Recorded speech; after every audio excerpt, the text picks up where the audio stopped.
Hello, and welcome to another exciting episode of the Safety Brief.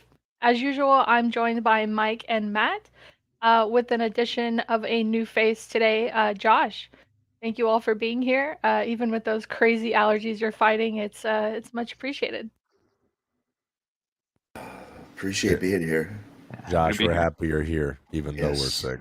yes, we're very happy. You're welcome here, even if we're not Right. sick. As long You as know I what don't I mean? catch your sickness over the internet, we'll be all right. Yeah, I don't Hold know if on, we've gotten let me that far. let me drive on over there. Be there in like Yeah, 20 thanks, minutes. You're welcome. You Go look watch like your you need a day virus. off. So today our focus is on misconfiguration and how it can be the downfall of cybersecurity strategies. So let's dive into the heart of the topic. Misconfigurations can occur at various levels, such as firewall rules, access controls, or application configurations, just to name a few. So, can you shed some light on what misconfigurations in cybersecurity entail and why they could pose a significant threat? Dibs. Yeah. Oh, all you. Go ahead. Okay, I mean, if you want to go, you can go. Nah, you lead off, brother. Okay. So, misconfigurations can basically be a number of different things. It could be something extremely small to something extremely egregious. The problem that you run into with this is any misconfiguration could be the linchpin that brings down your entire security within your environment. You could allow something as simple as a malicious domain to be permitted.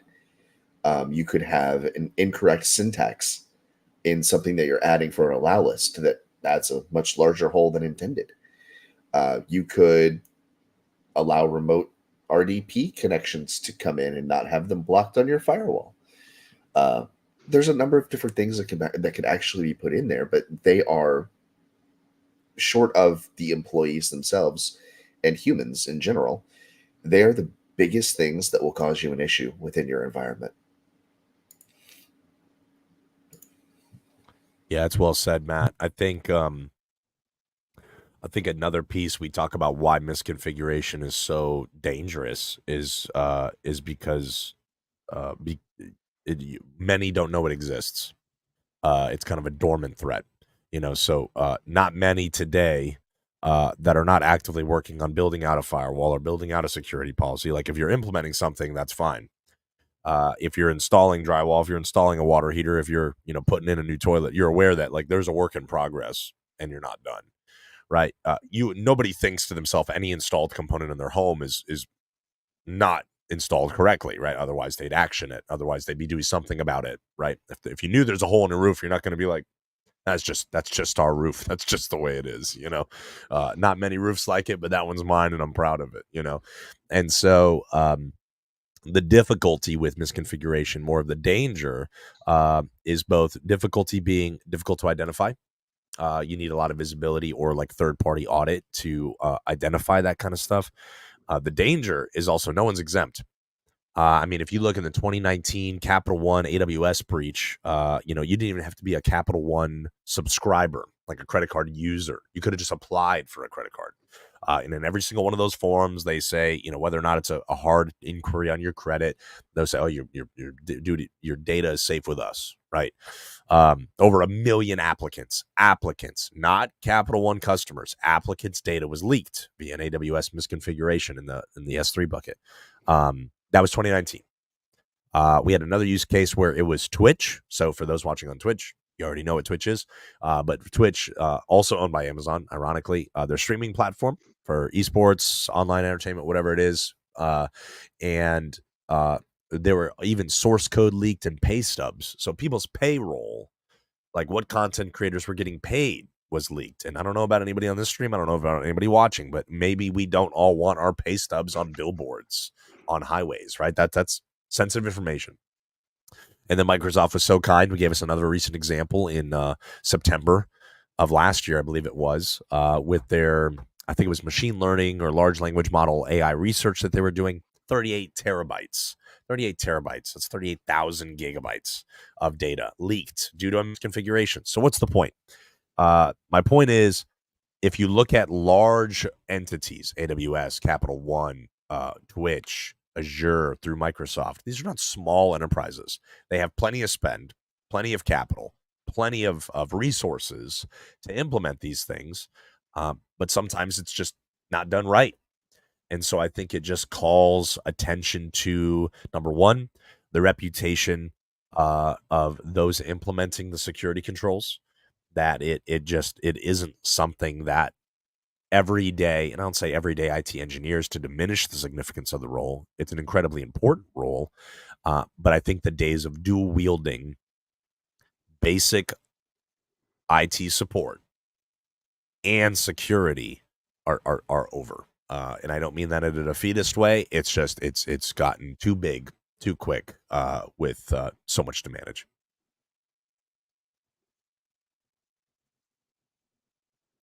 Yeah, for sure. I totally agree with that. You kind of made some really good points there about the simple misconfigurations that can happen. Like you can be setting up an IP and misclick or misclick a button, and all of a sudden you got a whole new range opened up for you. As simple as CIDR notation. You hit the 3 instead of the 4, and now all of a sudden there's a whole bunch of extra addresses, things like that. It's a wild west out there, and you're 100% spot on where you can no longer have IT and security as a dual wielded industry.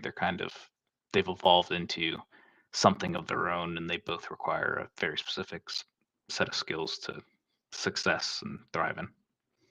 Yeah, Josh, that's a good point. Even with the CIDR notation, right? Like, there's one number difference between a /16 and a /26, and that is a massive difference in how big that port or firewall rule could be, right? And so, even the differences between private and public IPs, being able to, in our industry, not trying to get too technical, but there are ways that you could be one number off, and that is a large margin of error, right? And so not creating overwhelming chaos sentiments in the stream or the recording by any means, but specifically highlighting the margin for error exists. It is not a hard target to hit, to land on misconfiguration. And I know we'll unpack it more further, but we're assuming that it's a set and forget, but like, okay, if we went through and enabled MFA for all users, that's great. Somebody could disable it in 6 weeks, 6 months, right? So like, how do we identify that, right? Even after we implement this really good security practice. So definitely a relevant conversation. So in the realm of cybersecurity, we often hear about the cat and mouse game between defenders and attackers. This is something we've brought up before. Attackers actively look for these misconfigurations because they provide an easy entry point into organizations' infrastructure. So how do misconfigurations become unintentional vulnerabilities that attackers can exploit? Like, what are some common scenarios you've encountered in your experience? Yeah, I think the interesting thing with this is that I'd say most people I travel and talk to are asking what our security controls can do against newly, never before seen threats. Like you got Mr. Robot Hacker Man on the other side of the keyboard. How can what you guys do at Blockworks stop that? And where I love these questions and the imagination can run wild, most attacks are against simple, already patched, already fixed, already pluggable gaps in security stack. And they're low-hanging fruit. We even saw this where not as much a misconfiguration, but also a misstep in policy. So we look at the MGM Rand example. There was nothing that you could have quote unquote configured about that support desk tech that gave away a password over the phone to who he thought or she thought was a user, was actually a threat actor. But you could misconfigure policy and runbook. Like, what do we allow at our organization from a security perspective? What do we not allow? What do we specifically say to users? Hey, you know what? 2022, 2023, we made MFA optional. We're acknowledging that we need to do what we need to do as an organization to cover our own tail. And we're not going to make that optional anymore. So I think even looking at policy, driving it from a policy posture, not getting away from the cat and mouse topic, but merely just saying that very few successful breaches or very few outbreaks of malware or ransomware are due to some never before seen methodology. It is most often misconfiguration that's discovered and then exploited by threat actors. Yeah, to piggyback off of what you said a little bit about some places not necessarily updating things like that. If you remember, I think maybe in 2016, don't quote me on the date, but Sony got breached. And I reviewed that case over 100 times while I was going through my degree path because they were the prime example of, hey, all they had to do was update and they would have been fine, but they hadn't updated in multiple versions and they got popped. And it's as simple as that sometimes. As a attacker, like there's literally scripts out there where you just let it run overnight and it'll go search entire IP ranges, entire domains, whatever you want to kind of run it against. You just kind of set it, forget it, and you come back in the morning and you find all these things and go from there. So it's always an attention to detail and the simple things that can lead to disaster happening if they aren't properly accounted for. I always say that you should be validating your stuff internally. Main reason for that is if you're not validating internally, somebody else is going to validate it for you, and you're not going to like the results of their validations. For sure. And that comes back to process as well. You should always, in some sort of engineering process, have the initial kind of scope, build it out, get it validated a couple times from multiple sets of eyes, because you never know what you're going to miss. And that's just something big that I feel like a lot of people kind of overlook sometimes where, and it's not just validation, it's validation with intent to find something wrong. Because there's a difference between kind of skimming over something really quickly and being like, oh, this looks good, and actually looking through it to find something that stands out as incorrect. That's a great point, Josh. I mean, if you think about buying a house, right? So it's a rapidly changing home buying market right now for a lot of different people. But specifically, if you look at what is the process of purchasing a home, every single home purchase includes a home inspector, right? So everybody in that transaction agrees that it shouldn't be the buyer doing the inspecting, because if that's the case, they're going to poke a hole in something or spring a leak somewhere, right? Like they could sabotage the integrity of that. And everyone agrees it shouldn't be the seller because they don't want to be maybe the one to point out flaws in the home, right? So they agree that there is a third party, unbiased entity that is a professional in this craft to be able to identify some of these things. And so where we find the translation in the business world to that is a security team coming in and doing a vulnerability scan of some form, right? So, hey, I acknowledge that I, as an IT team or security practitioner, whoever it is, right? I am prone to error. Me and my team are prone to error. So we're going to bring in a third party audit that is not obviously discovered by whatever means, but the point being is that they're going to come in, they're just going to do their job. Their job is to just illuminate, educate, and point out, hey, you got this hot water heater, looks like it was installed about 10 years ago. It may be worth replacing nearby soon. The roof looks fairly new. It looks to be like 2 years old, so really no issues there, but something maybe down the road in 10, 15 years. So a vulnerability assessment is identical to that. And I don't mean to oversimplify it, but it really truly is the prioritization of issues as it pertains to security and the illumination of you'll find some misconfiguration there very, very quick. We had an example of one partner who deployed our EDR sensor that wasn't specifically getting a vulnerability scan, but through that visibility, we were able to see OpenRDP rules hitting a server that we were under, was under our purview. Now, we didn't manage the firewall, right? But what we were discovering was there were attempts to maliciously access that server. And we were like notifying the partner, hey, sir, ma'am, we don't access or monitor your firewall, but we're seeing evidence of your front door being left open, right? So like, I don't do your door security, sir, but your house is riddled with boot marks and there's water inside the house, right? There's somebody left the door open somewhere, right? And so sure enough, they opt on their firewall, identified an open RDP rule that they had opened during COVID 2019, 2020 for remote access because they were not in the office or on site with that firewall very often. And VPN, in their words, was, quote, unreliable. And so, but sure enough, that was a misconfiguration, right? That could have been hardened. That could have been more secured than it was. But it was discovered through security tools looking for identification of potential misconfigurations. So again, it's not a, and this is something that Blockworks culture is going to have a strong relevance in. It's not a blame game. It's not meant to incriminate. It's not meant to incriminate. It's not meant to point fingers. It's meant to educate, enlighten, and hey, under our core value of winning and learning, if you learned something you didn't know yesterday, then we're winning, right? And so, as it pertains to misconfiguration, few are exempt from this matter being applicable to them. The honest ones will say, watching this, yeah, man, I feel that. I feel that. I feel like there is a delta of misconfiguration in my own implementations, whether it's email, cloud, RMM, whatever. And I don't say this to scare as much as just rid us of complacency. That there's proactive ways to find out about misconfiguration, and then there's really poor quality of life reactive ways to find out that that there is misconfiguration, right? So again, that cat and mouse piece is you have to stay in front of the attack rather than wait for one to happen to find evidence of misconfiguration. High likelihood it's there.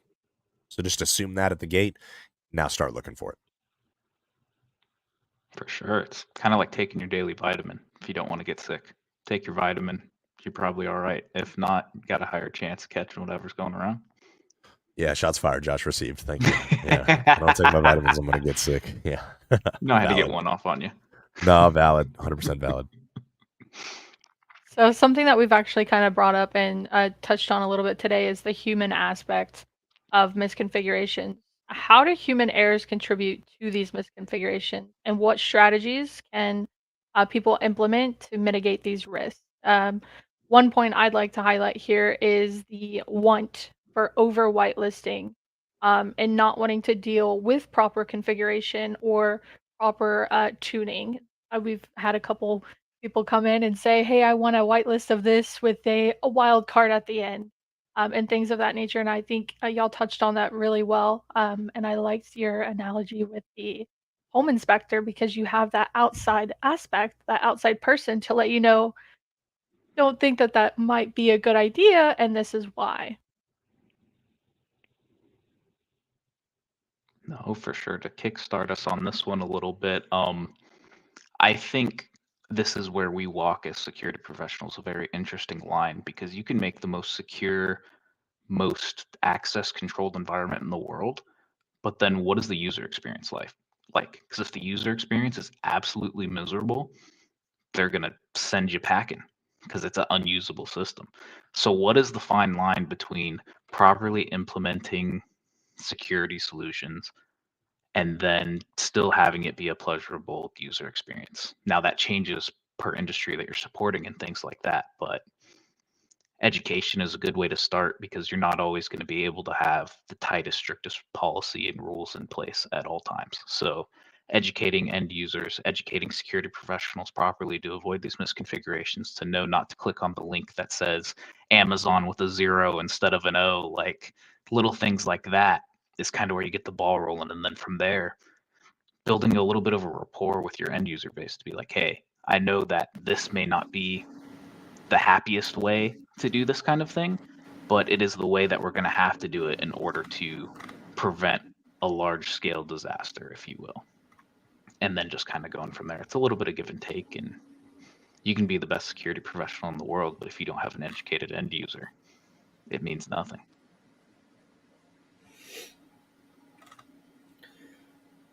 I mean, if you really want to look at it, there have been a number of different thoughts on this.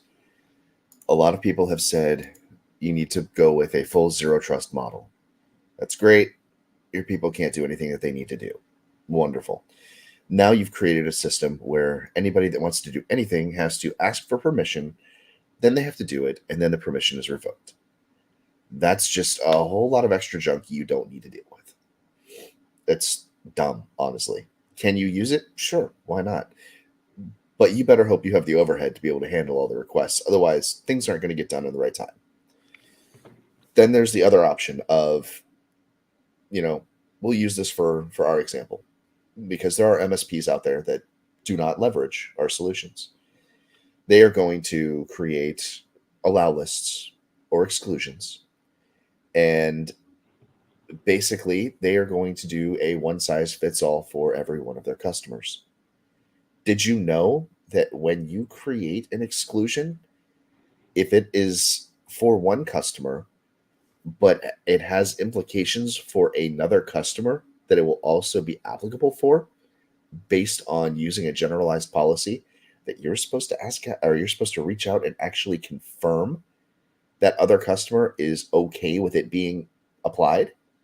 If not, and something happens because they leveraged that exclusion in the environment, you become liable. It seems like it would be better to just do it the right way. Each one of your customers has their own policy, has their own exclusions and allow listing that you go through and you follow up on, that you vet and validate the reason it needs to be added. More importantly, you document it and you put the reasoning why it's being added. Don't just add it because somebody says they want it added. Put a reason. If you get hit by a bus and somebody else looks in there and sees all this crap added, they're going to have no idea why it was there. They're just going to think, oh, he was a really nice guy. Okay, that doesn't help. Security's not about being a nice guy. Nice guys definitely finish last when it comes to security. I'm going to tell you that straight up. So you heard it from Matt first. Make sure you got your will prepared out there if you're Exactly. building allow list rules. You know what I mean? Exactly. So Those allow list rules and those exclusions, those are life and death. they'll outlive you, There you go. people. You know, They they'll will. outlive you. Make sure you specify who is going to be the inheritor of That's right. those rules. That's right. Yeah. Every Or you comment, can just do it right. the smart way. Put it in a trust and then put a bunch of people in that trust. That way everybody's responsible and you can just really annoy everybody when you die. Dude, There who you go. knew you were coming to a live stream to think you were learning about security, but now it's just life and financial planning. This is See, incredible. there you go. There's no value better than this, right? There's so many live Absolutely. streams out there, but few provide as much value as this. No, I think love you, Matt. No, great insight. And specifically the exaltation of zero trust, right? Like it being this really big buzzword in the industry. You know, but some people even would like, you know, if I pose the question on a panel, is zero trust a achievable goal? Like is it a kinetic line you could cross and complete? Some people would say yes, right? And I believe negative to that, right? It's more of a perpetual pursuit, right? It's like if I'm pursuing fitness, if I don't be any more specific than that, right? That's not I can't cross that line, but like I've achieved fitness, right? Like it's like, no, it's a goal. It's a goal for life that you eat well, you sleep well, you work out, you take care of your body, whatever it is, right? And so that is a routine habit, ritual that you need to build into your life, and you live differently, make decisions differently because of that goal, right? And that's zero trust. And so one thing that we found specific to Matt's point, and Josh alluded to it well, was the end user experience, right? So end users, there's a scale, and it's not real, it doesn't exist, but we'll use it for the sake of metaphor. And on one side is how easy something is to use, how feature rich it is, right? Think of an iPad. Think of like I can hand my 6-year-old an iPad, I can hand my 74-year-old mother an iPad. They'd both be able to successfully navigate and make purchases somehow, some way on my credit card, on my iPad, without any issue, right? Is that one of the easiest pieces of technology to utilize. Then on the other end of the scale, security, how secure, how the state of something being secure or not secure. And so if you look at, like, for example, got a friend whose mother passed away, and then obviously his father was left widowed, and wanted to look for a new community for him to live in, right? So obviously travels by himself, doesn't really have anybody else that lives with him. So they were looking at between two different communities. One was like a more public, no HOA, drive in, reach the house kind of community. The other one was a gate guarded HOA, a little bit more costly, obviously, community.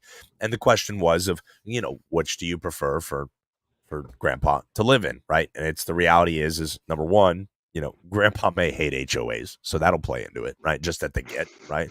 People just may hate policy. People just hate being told what to do, right? And so there is an innate nature in every human being that we don't like being told what to do, right? So there's that aspect. But grandpa, pop does like the pool. He likes the billiards table. He likes all the benefits that can come from, a nice community that's HOA. So what's the difference? Number one costs a little more, and one is a little less maintenance, and one's a lot more secure. And so if you look at the differences, and this is not a plug for HOAs, I'm not an HOA person myself, but specifically identifying that there is inherent value attached with a couple of things you're giving up. One is a little bit of cost per month that everyone in the community agrees to. I see the value associated with that cost. I'm going to happily pay it because of XYZ. That's part one. Part two, what is the value associated with that cost? Well, I see that I don't have to mow my lawn. I don't need to care for the grounds. If there's a paint issue, if there's something around the community that I would normally have to be responsible for on my property, I don't have to do that anymore. I've outsourced that. That's HOA, right? So people that will lean towards that see the value. But the other piece too is the security aspect. Is it harder to get access to a gate guarded community? Yeah, it is. And that's the design, right? It's not meant for everybody to get in. It's not meant for everybody to access. And so when people look at something like MFA as a security tool, they look at it and they see the nuisance that is trying to get into the gate guarded community. And they don't realize that there are neighborhoods where people break in. There are neighborhoods where people that don't belong in that neighborhood are just driving in and in the neighborhood, right? And so if it requires an awareness, a mindset shift towards the value of security. And hey, what do we get in the neighborhood with HOA and a gate guard? Well, we all get a little bit more better sleep at night. We all get a little bit more. I can let my kid run down the block and run back. And I know that, there's a delta of security. Our neighborhood has that where we lived didn't. And obviously these are generalizations. Not every gate guarded community is safe. Not every non-gate guarded community is safe. The point is that security and accessibility are two different ends of the scale. You have to find that medium. You have to find the balance between where can we have end users maintain their productivity and not be interrupted. But we also can't just let them adopt every feature Office 365 or any other vendor just dangles with a carrot in front of them and says, hey, we have this Otter AI or AI transcriber that you just plug into your Outlook client, and now all of your meetings are transcribed. What are we getting? Really high accessibility. I don't need to take meeting notes anymore. I just have this neat little bot that will just email me all my meeting notes, right? High accessibility. I feel like I got God access now to hack the day. Where's the security, right? And that's not picking on Otter. That's not picking on AI. But the question has to be begged, right? What feature are we adopting and what are we sacrificing potentially on the security side to use that feature? I love that you use the HOA as an aspect, and I think it allows us to highlight Blockworks a little bit and the hard work that's put into the services provided by us. So I'd like to highlight some key strategies that we practice for better configuration. I'll start by pointing out our amazing white glove onboarding process. We have someone who's fully trained on the platform who is going to configure the portal settings complete for each tenant under each MSP for best practices, ensuring that that's being utilized. Something like the HOA that you brought up is another good analogy that Rango brings up quite often, Mike Tarango, which is we sell the samurai and the sword. So it's nice to know it's not just an open neighborhood. We've got the neighborhood and the HOA. So what are your thoughts on that and the services that we provide? Ooh, do I get to chime in on this one? Because if I do, it's going to be really scary. Just If let you you'd know. like. Oh, is this doom and gloom? Is this the doom Nightmare and gloom fuel. plug? Hold on. This is the nightmare fuel plug. Here we This is go. where Yeah. all right, doom and There gloom you coming go. in. There we All go. right. All right. There we go. Yeah. Uh, I'm sorry. s- If you're on audio only, you're missing a really novel time on the screen. seriously You got to are. convert This to the is- video part. you really do need to. This is All right, this Matt, is take this it is where away. we have fun. Haunt their Okay. dreams, dude. So one of the things that we do is we make sure that everything in our stack has been validated. Not just validated by us, but we look for third-party validations as well on everything that we like to use. That being said, our endpoint security solution was validated by the best in the world. They found that the leading stack, which involves Microsoft Defender, why you people think Defender is a security product, I don't know. There has been no proof that Microsoft is able to defend themselves. So how are they going to defend you? But we did some efficacy testing. Well, not we, the company that validated the solution. And they found that Microsoft, out of 100 samples, was able to understand and recognize 5. Not 5 with a 0 or any other number past it. 5. How does that make you feel? Now, that's part of Betrayed. it. See, there you go, betrayed. Now, somebody go find the knife that's in his back and pull it out. Microsoft always has my best interest. Microsoft always has your best interest when they're selling your data, but we'll get into that. So we go through and we validate and we vet everything that we could possibly have. When it came to EDR, we validated the EDR. We validated everything that we could do with our EDR. We validated everything we could possibly do. What add-ons could we build? Not what add-ons could we import. What add-ons could we actually build to provide value that we knew would have efficacy? That's what you really need to look for. That's what you want in your environment. That's what you want as a partner that's fighting for you. You want somebody that's going to stand in front of you and say, "We got this." You can rest assured. You can do what you need to do. Go build your business. Go sell. Go do the things that are important and stop chasing fires. You've got a team to handle that. If there's something you need to be alerted to because it's critical, you'll be alerted to it. But you know what? That alert doesn't mean you have to do anything because we're all over it. That's what you need. That's what we do. That's how we provide things. And that's why our services and our offerings stand apart from anything else that's out there. Yeah, that's well said, Matt. And I just want to break the fourth wall here, if you will, with the listeners and the viewers.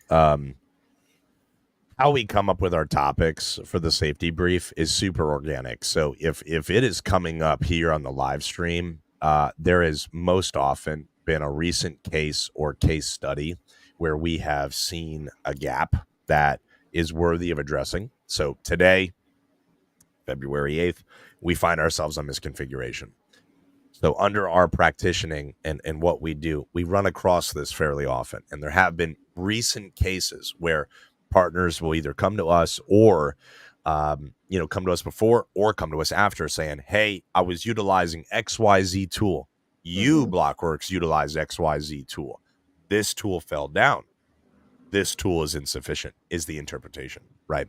And then we get under the hood and we start looking and examining some additional things. And again, if the I remember seeing a video recently, I don't know what platform it was on, but it was something about the katana as a sword and how form and how like delivery is so important to be able to successfully execute a cut or whatever it is, right? I don't know what I was watching, Want to Be a Samurai or so who knows what, right? Maybe Mortal Kombat, a spinoff, but specifically what it was pointing out the form, not the weapon itself, is also intricately important. And so, yes, we live in an industry that is riddled with tools. We may use some of the same tools that our partners use. We may use some of the same tools that competitors use. But really, truly, the form and the process that you apply to these tools is relevant. It is relevant because, again, it's not one size fits all security. Some applications will be sanctioned. Some applications should not be sanctioned. And that's going to differ between organizations, And so we see that often enough to bring it into a topic here. And I just say that to address those either catching the recording audio or video or live. This is not strategic pitches as much as we look at our time on water and our experience on the Blockworks side. And we see, hey, a lot of people getting burned by this. Last week was vulnerability, or 2 weeks ago was vulnerability scanning. Intentional, right? Intentional. And so again, just being able to highlight, just pull back the curtain a little bit, how we and the team, primarily Elizabeth and Emily, and they do such an elegant job at mapping this out. But really, truly, we take stories from the trench of where there is something that would benefit the majority to hear in an easy to ingest, informal, fun way, and delivered via the safety brief. And so hopefully that's valuable. Again, not intending to spread doom and gloom or FUD, fear, uncertainty, and doubt, as much as just admitting, hey, this is a force everyone has to deal with. It is more common than you think. And it is, everybody thinks about the threat actor, right? The bad guy with the hood up in his basement or whoever he is or she is about to hack and take down an organization. Nobody thinks about, well, did I leave the back door unlocked when I left the house this morning? And so it's just a matter of perception shift and saying, hey, this enemy, this threat actor becomes a lot less scary if we do some due diligence on our house and take inventory of what gaps may exist, right? So you can live in a quote unquote bad neighborhood, bad area, bad state, bad whatever it is, and you can still have certainty of security if you've done that due diligence on your own home.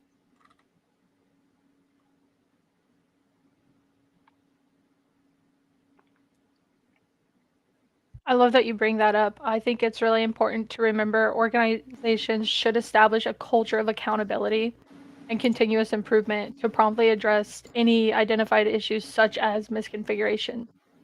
As we conclude this discussion, I'd like to express my gratitude to you all for sharing your insights, as always. To our listeners, thank you for joining in on this episode of the Safety Brief. Stay vigilant and stay secure. And thank you so much for watching. Thanks, everybody.